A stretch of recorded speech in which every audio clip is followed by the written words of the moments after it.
All right, thank you guys. Keep it going for Nikki and for everyone here at Crossroads. What an amazing place. How are you guys doing tonight? Give yourselves a round of applause for being here on Valentine's Day. We have a great night of comedy. Your headliner is Chastity Washington. Yeah, give her a round of applause. My name is Andy Kurtzman. I'm going to be starting things off for you guys tonight. Thank you, thank you. It's too late, it's too late. Got a lot of couples out here celebrating Valentine's Day tonight? Hell yeah. Yeah, my parents are celebrating their 45th wedding anniversary this year. That's pretty cool. Yeah, it's a long time. My parents are great. They are a little bit old-fashioned.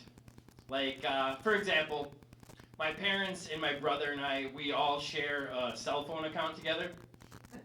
So when it comes time to pay the bill at the end of the month, my brother will send me his share of the bill on Venmo, the money sharing app. And then I have to go to the bank and take cash out. And then I drive it over to my parents' house and drop it off.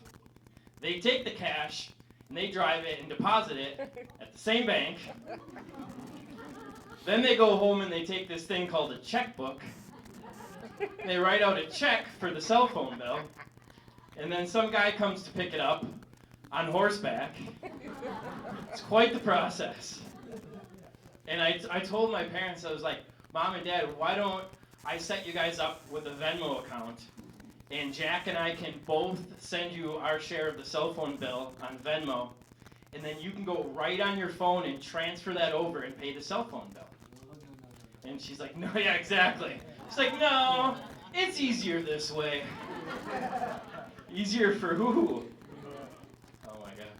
The one paying the bill. Yeah, exactly. The one who doesn't want to learn new things. When I was a little kid, if I would ever really make my mom mad, if I knew my mom was real pissed off at me, I would try to smooth things over, and I would go up to her and say, I'm sorry, Mom. I love you. And this is what she would say back to me. She would say, I love you too. I just don't like you very much right now. Yeah, that's why I'm up here doing this right now. I'm planning on telling my parents the same thing when I drop them off at the nursing home. I still love you guys. It's not that pleasant to be around anymore. Oh. I don't know about you guys, but every time my parents set up a new account of any kind online and they have to use a password for it, they make up a new password for every account that they use. And they have this book of passwords. It's like the size of a Bible, but a little bit thicker. So every time they need to look something up, they're going through this big book of passwords. And I was telling my mom, I was like, why don't you guys just use the same password for everything? And she's like, no, it would be too easier for someone to figure out that way. I was like, you. It'd be easier for you to figure out that way. Actually be able to remember all your passwords.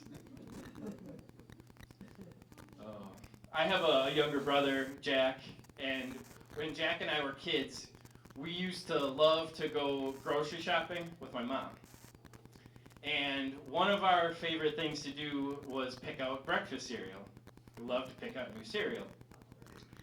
And then we would get home, and it would be time for breakfast, and my dad would step in, and he would say, oh, no, hold up.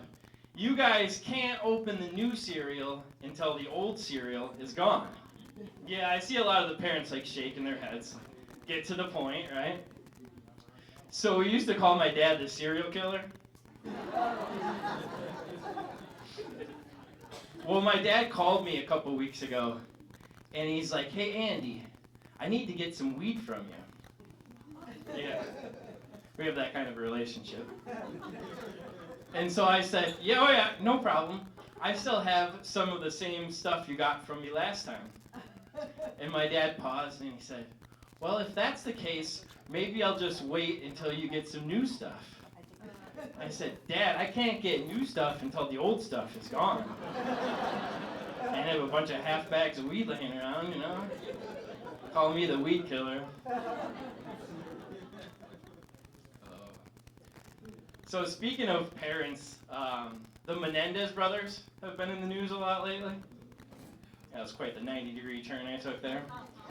If you guys aren't familiar, back in the late 80s, the Menendez brothers, they murdered their parents.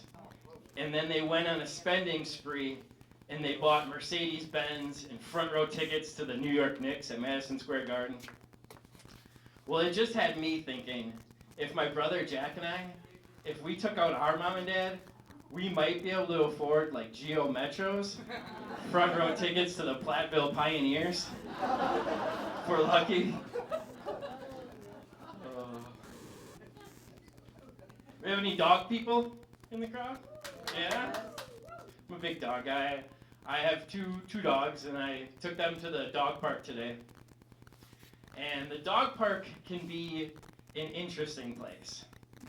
Like, sometimes the dogs are awkward around each other at the dog park, but the people are always awkward around each other at the dog park. Like, the dogs are running around playing, but we don't know what to do. Like, I'm not beyond sniffing a couple assholes to break the tension around here, you know what I mean? Seems to do the trick. But everyone always comes up and they ask me the same question at the dog park. They're like, "Oh, what's your dog's name?" Which is really nice, but no one has ever asked me what my name was. If you're curious, my older dog, his name is Nesta. So Nesta is Bob Marley's middle name. It's my nice roundabout way of letting people know that I smoke weed. Couldn't tell? Me and Dad. It is legal now, though, in Minnesota, where I'm from. Yeah.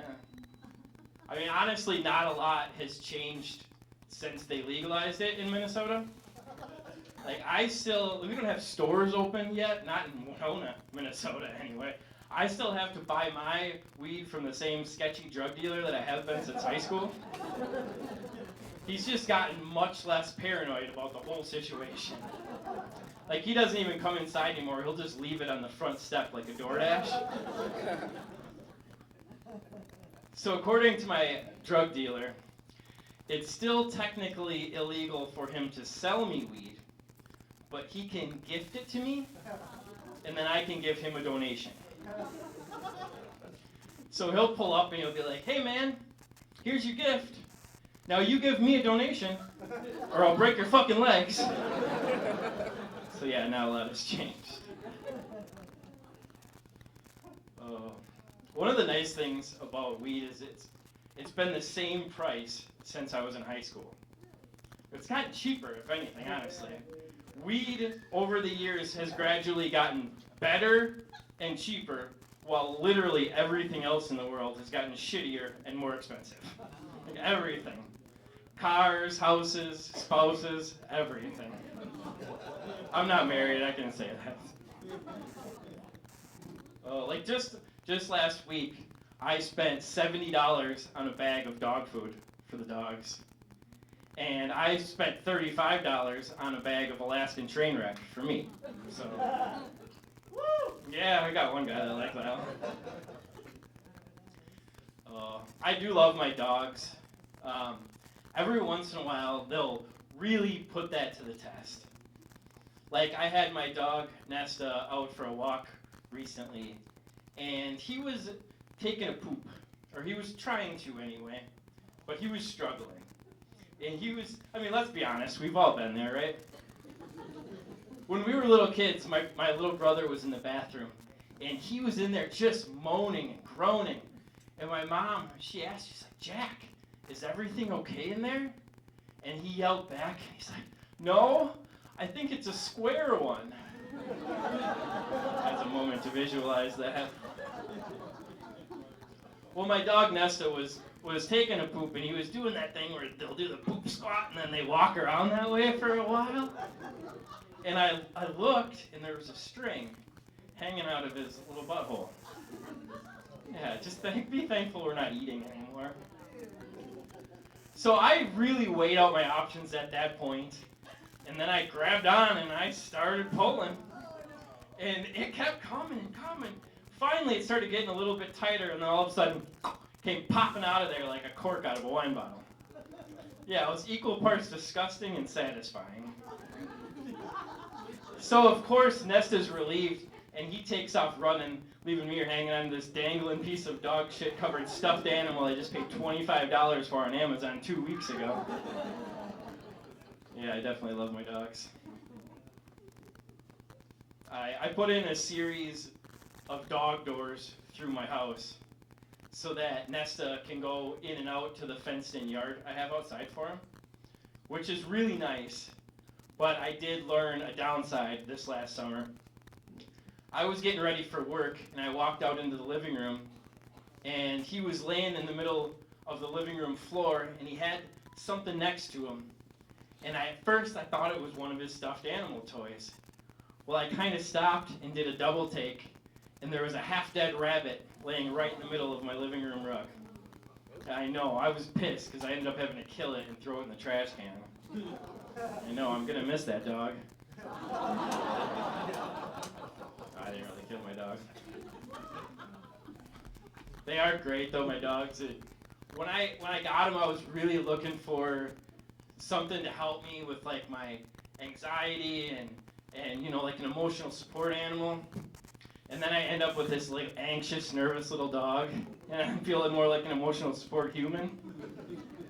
It's a good relationship. But I am a single guy, if you couldn't tell by my jokes so far. I've been doing the dating apps, and traditionally I didn't have a lot of luck with the dating apps. But after I got my dogs, they're 2 mini golden doodles. So after I got my dogs, naturally I put them in all of my dating profile pictures, right? And my matches went up 300%. They went from 1 to 3. Still, crunch the numbers, that's 300%. I did meet one girl recently, and things were going well with her. And we were on our 2nd or 3rd date, and we ended up back at my place. And I have one of those sleep number beds where you can adjust the setting of your mattress. And so we were laying there, and things were getting kind of hot and heavy. She was kind of hot and kind of heavy. Out of the blue, she asks me, she's like, "So what's your number?" Now I know now she was trying to figure out how many people I slept with. That's a phrase they use, "What's your number?" But at the time, it was the heat of the moment, and I wasn't thinking clearly. I thought she was asking me about my mattress. So I said, I don't know, 55, 60. I like it nice and firm. Talk about killing the mood on that one.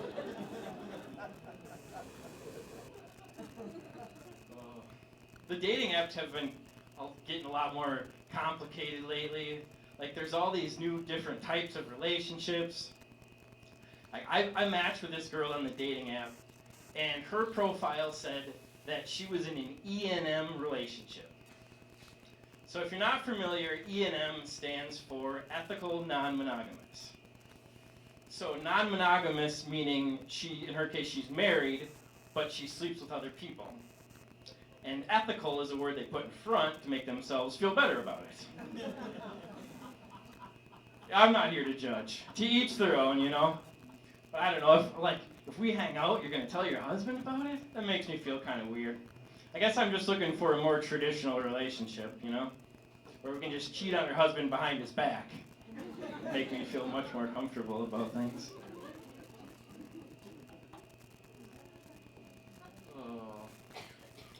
So yeah, I've had a busy year. Earlier this summer, last summer, my cousin got married, and he asked me if I would perform his wedding ceremony. So if you guys couldn't tell, I'm a man of the cloth. I really had no idea what it took, what the process behind becoming an ordained minister was to perform a wedding ceremony. And so I just went online and I Googled how to become an ordained minister. And it took me to this website, and it asked me for my information. Enter your name and age and date of birth. And so I entered it all in, and it asked me, "Are you sure your information is entered correctly?" And so I clicked yes. congratulations, you're an ordained minister. I think it should be a little bit harder than that at least. And so I wrote a really nice wedding ceremony for my cousin. And then at the end I said, with the power given to me by the state of Minnesota and www.getordained.org. Now pronounce it husband and wife. It's the actual website I use too. So if there's any couples in the audience looking to get hitched, I have these cards that I made up. They say Andy Kurtzman, comedian, ordained minister. Sometimes I do get mixed up and I'll be performing a wedding ceremony and I'll accidentally slip in a joke about my drug dealer or my dog's asshole. Just ruin the most important day of somebody's life. It's great to be here in Wisconsin. I was in Milwaukee a couple months ago for my grandma's 95th birthday party. Yeah, grandma, 95. We had a party for her in the manor where she lives. Manor is a nice name for the home that we put her in. Yeah. I was having a conversation with Grandma during the party, and she asked me, she's like, now Andy, are you going to perform one of your comedy strips for us tonight? Comedy strip, yeah, like I'm Charles Schultz or something. And I was like, immediately tried to get out of it. I was like, oh, I don't know, Grandma. I don't really have a lot of material for the family.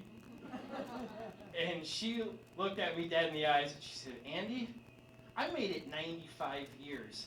You can perform a comedy strip. I was like, all right. So I got up there and roasted the hell out of that old bag. Put me on the spot like that.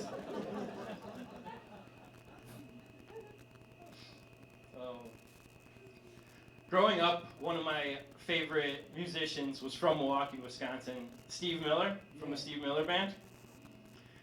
And one of my favorite songs from him was Fly Like an Eagle.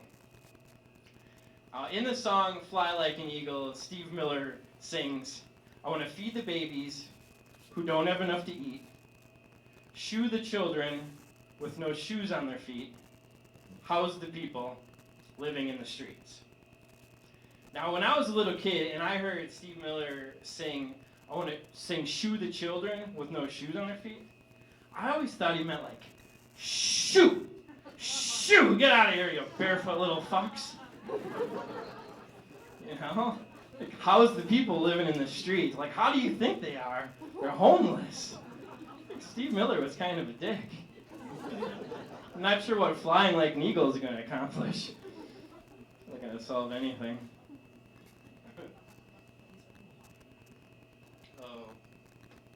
It's great to be here doing comedy. The first person I ever saw do stand-up comedy was Steve-O. Steve-O was from the TV show Jackass. And I went to see Steve-O with a girl who I had just started dating and her parents who I was meeting for the first time.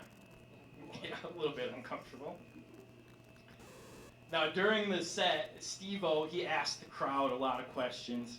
It was like a real fun, interactive comedy show. Just like this one, except fun and interactive. He asked this guy sitting at the table next to me, he asked him, what's your favorite porn site? And yeah, I was just sitting there thinking, oh, I dodged a bullet there. That could have been awkward, you know, sitting there with my girlfriend and her parents who I was meeting for the first time. Like, porn? What? Well, Steve-O continued with his set, and sure enough, he called me out. And he asked me, have you ever grabbed your best friend in the dick? I was a little bit surprised. Well, it was a much easier question to answer, right? I mean, who hasn't?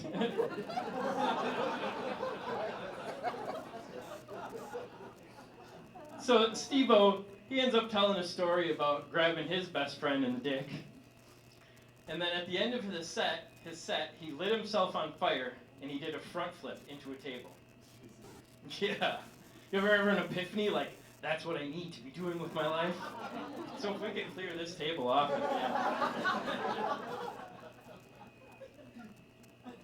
My girlfriend and I, we got to meet Steve-O after the show and get her picture taken with him. and she ended up cropping me out of the picture.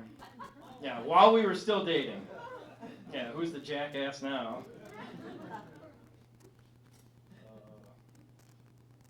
Anybody take any vacations this winter? Tropical vacations? No? Yeah, where'd you guys go? Oh, all right, nice, very nice. Yeah, I went to Jamaica, which was very nice. And I went to a party in Jamaica, and there were these two fire jugglers at this party, and one of them was like a real smooth, controlled fire juggler, and the other guy looked like he just learned that fire juggling was going to be on the schedule for that night. He was bad, like real bad. Like one of the guys, you could tell the difference because one of the guys had a group around him, and the other one had a radius. And he kept accidentally throwing his sticks that he was supposed to be juggling that were on fire. He would just like chuck them into the audience. And every time he would do that and the fire would go out, he would relight it with a joint that he had hanging out of his mouth. It was actually pretty impressive. But it just made me think, it's like, I know we've all had a tough first day on the job, but like, wouldn't you perfect juggling before you worked on fire juggling? I don't know. Before you add fire into the mix? I think so. You guys been watching the Olympics? Yep. Yeah? I've been watching some Olympics. My favorite Olympic sport is curling. I think one of the reasons I like curling so much is it just makes being an Olympic athlete a little bit more achievable. You know, it doesn't even seem like that far of a stretch. I think most of them are from around here somewhere.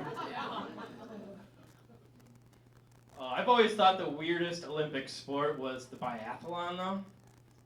The biathlon is where they cross-country ski, and then they stop, and they shoot stuff, and then they cross-country ski some more. That's just, it's called the biathlon, which sounds very generic, but it's actually very specific. And I just thought whoever invented that must have just been good at two things. He must have been good at cross-country skiing and shooting. And he couldn't get a gold in either one of those, so just put them together, and we'll do that for a while. After I get done writing my jokes, sometimes I'll send them to my dad. I'll text them to my dad. And I can always tell how good they are based on my dad's response. Like if he texts back and it just says, haha, then I'll know, all right, maybe it wasn't that good. Start over. If my dad texts me back and it says, ha ha ha, I'll be like, all right, maybe it has some potential. But if I get a text back with like 5 or 6 ha's in a row, then I'll know that my dad is really stoned. My jokes are never that funny.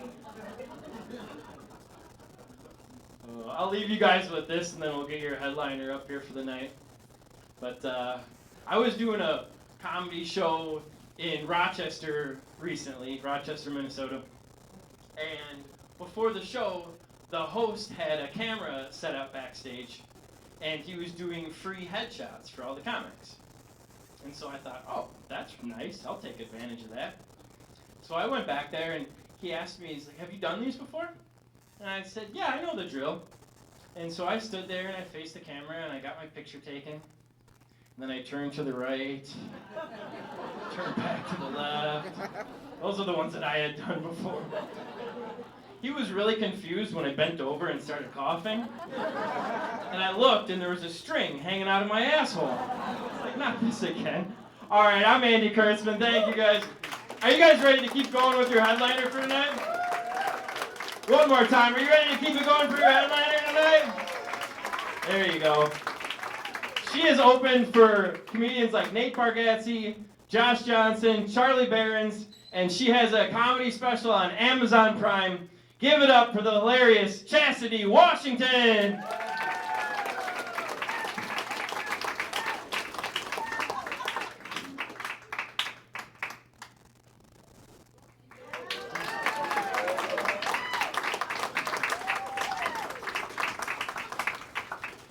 One more time for Andy. Y'all make some noise, make some noise.